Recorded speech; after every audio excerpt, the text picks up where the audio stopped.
Hi there, it's Colin Fett, your agent, coming to you with the September 2018 market update.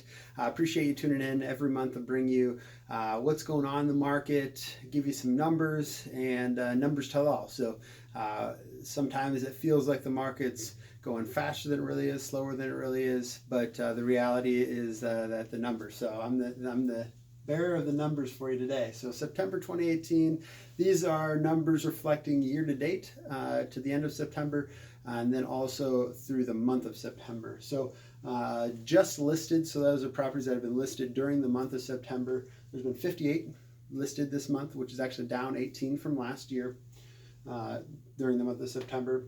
This number keeps creeping up. We talk about it every month.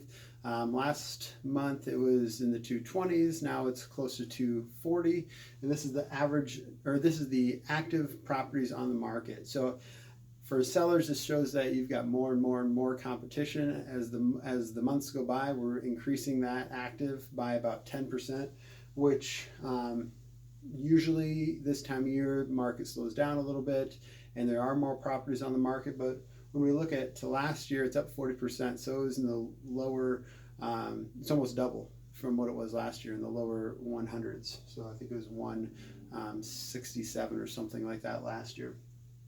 The pendings are going down as well, 9% less, which is not a huge number.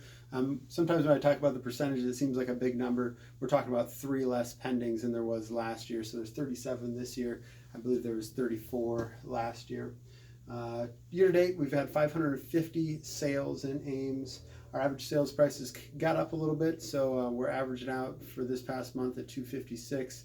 We've seen it in the 240s, so that's good for property owners.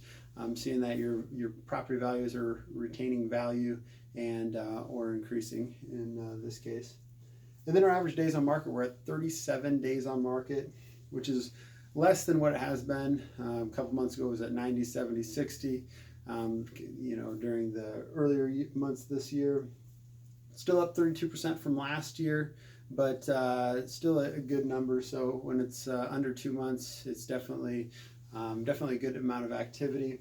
Look at the absorption rate. So this is reflecting the amount of closed properties, how long it takes from active listing to closed, and what that looks like for the amount of inventory. So if today there was no more properties listed, how many months would it take before all the properties were sold? And that number is 3.8 months. And so still a seller's market, but earlier this year we saw closer to 2 months.